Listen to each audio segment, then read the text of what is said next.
ಅನ್ನಭಾಗ್ಯ ಯೋಜನೆಯ ಮತ್ತೊಂದು ಅಪ್ಡೇಟ್ಗೆಲ್ಲರಿಗೂ ಸ್ವಾಗತ. ನಾನು ನಿಮ್ಮ ಪ್ರೀತಿಯ ಶಿವು. ಇವತ್ತಿನ ಒಂದು ವಿಡಿಯೋದಲ್ಲಿ ಅನ್ನಭಾಗ್ಯ ಯೋಜನೆಯ ಜುಲೈ ತಿಂಗಳ ಅಕ್ಕಿ ಹಣಕ್ಕೆ ಸಂಬಂಧಪಟ್ಟಂತೆ ಒಂದು ಭರ್ಜರಿ ಗುಡ್ ನ್ಯೂಸ್ ಬಂದಿದೆ. ಅದರ ಬಗ್ಗೆ ನಾವು ಈ ವಿಡಿಯೋದಲ್ಲಿ ಡೀಟೇಲ್ ಆಗಿ ಡಿಸ್ಕಸ್ ಮಾಡ್ತಾ ಹೋಗೋಣ. ವಿಡಿಯೋನ ಸ್ಟಾರ್ಟ್ ಮಾಡ್ತೀನಿ. ಅದಕ್ಕಿಂತ ಮೊದಲು ನೀವಿನ್ನೂ ನಮ್ಮ ಚಾನೆಲನ್ನು ಸಬ್ಸ್ಕ್ರೈಬ್ ಮಾಡದೇ ಇದ್ರೆ ಈ ಕೂಡಲೇ ಸಬ್ಸ್ಕ್ರೈಬ್ ಮಾಡ್ಕೊಳ್ಳಿ ಮತ್ತೆ ಲೈಕ್ ಮಾಡಿ. ಈಗ ನಾವು ಇನ್ಫಾರ್ಮೇಶನ್ ಅನ್ನ ತಿಳ್ಕೊಂತಾ ಹೋಗೋಣ.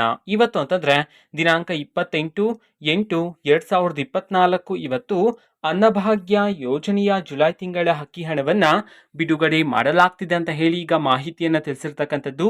ಯಾವ ಯಾವ ಜಿಲ್ಲೆಗಳಲ್ಲಿನ ಪ್ರಜೆಗಳಿಗಾದ್ರೆ ಇವತ್ತು ಅನ್ನಭಾಗ್ಯ ಯೋಜನೆಯ ಜುಲೈ ತಿಂಗಳ ಅಕ್ಕಿ ಹಣವನ್ನ ಬಿಡುಗಡೆ ಮಾಡಲಾಗ್ತಿದೆ ಇದನ್ನ ನಾವು ತಿಳ್ಕೊಳ್ಳೋದಾದ್ರೆ ಇವತ್ತು ಕರ್ನಾಟಕದಲ್ಲಿರ್ತಕ್ಕಂತಹ 23 ಜಿಲ್ಲೆಗಳಲ್ಲಿನ ಪ್ರಜೆಗಳಿಗಾದ್ರೆ ಜುಲೈ ತಿಂಗಳ ಅಕ್ಕಿ ಹಣವನ್ನ ಬಿಡುಗಡೆ ಮಾಡಲಾಗ್ತಿದೆ ಅಂತ ಹೇಳಿ ಮಾಹಿತಿಯನ್ನು ತಿಳಿಸಿರ್ತಕ್ಕಂಥದ್ದು. ಸೊ ಈಗ ನಾವು 23 ಜಿಲ್ಲೆಗಳ ಹೆಸರನ್ನ ತಿಳ್ಕೊಂತಾ ಹೋಗೋಣ.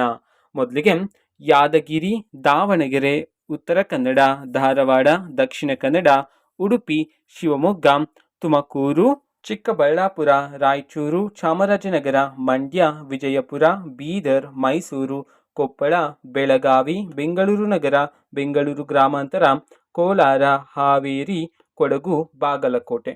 ಈ 23 ಜಿಲ್ಲೆಗಳಲ್ಲಿನ ಪ್ರಜೆಗಳಿಗಾದ್ರೆ ಇವತ್ತು ಅನ್ನಭಾಗ್ಯ ಯೋಜನೆಯ ಜುಲೈ ತಿಂಗಳ ಅಕ್ಕಿ ಹಣವನ್ನ ಬಿಡುಗಡೆ ಮಾಡಲಾಗ್ತಿದೆ ಅಂತ ಹೇಳಿ ಈಗ ಮಾಹಿತಿಯನ್ನು ತಿಳಿಸಿರ್ತಕ್ಕಂಥದ್ದು. ಓಕೆನಾ. ಸೊ ಇದು ಇವತ್ತಿನ ಒಂದು ವಿಡಿಯೋ. ಸೊ ಇದೇ ರೀತಿ ಗೃಹಲಕ್ಷ್ಮಿ, ಅನ್ನಭಾಗ್ಯ, ಶಕ್ತಿ ಯೋಜನೆ, ಯುವ ನಿಧಿ, ಗೃಹ ಜ್ಯೋತಿ, ಕಾಂಗ್ರೆಸ್ನ ಎಲ್ಲ ಯೋಜನೆಗಳಿಗೆ ಸಂಬಂಧಪಟ್ಟಂತೆ ಇಂಪಾರ್ಟೆಂಟ್ ಅಪ್ಡೇಟ್ಗಳು ನಿಮಗೆ ಈ ಒಂದು ಚಾನೆಲಲ್ಲಿ ಇಮಿಡಿಯೇಟ್ಲಿ ಸಿಗ್ತಿರುತ್ತೆ. ಅದಕ್ಕೋಸ್ಕರ ನೀವಿನ್ನೂ ನಮ್ಮ ಚಾನೆಲನ್ನು ಸಬ್ಸ್ಕ್ರೈಬ್ ಮಾಡದೇ ಇದ್ರೆ ಈ ಕೂಡಲೇ ಸಬ್ಸ್ಕ್ರೈಬ್ ಮಾಡ್ಕೊಳ್ಳಿ.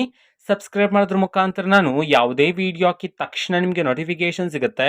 ಅದ್ರ ಮುಖಾಂತರ ನೀವು ಬೇಗನೆ ವಿಡಿಯೋವನ್ನ ನೋಡ್ಬೋದಾಗಿರುತ್ತೆ ಮತ್ತೆ ಆ ವಿಡಿಯೋದಲ್ಲಿರುವ ಇನ್ಫಾರ್ಮೇಶನ್ ಅನ್ನ ತಿಳ್ಕೊಬೋದಾಗಿರುತ್ತೆ. ಓಕೆನಾ. ಸೊ ಇದು ಇವತ್ತಿನ ಒಂದು ವಿಡಿಯೋ ಆ್ಯಂಡ್ ಸಾಕು ವಿಡಿಯೋ. ಪ್ಲೀಸ್ ಲೈಕ್ ಮಾಡಿ, ಶೇರ್ ಮಾಡಿ ಮತ್ತೆ ಸಬ್ಸ್ಕ್ರೈಬ್ ಮಾಡ್ಕೊಳ್ಳಿ. And thank for watching video. Bye.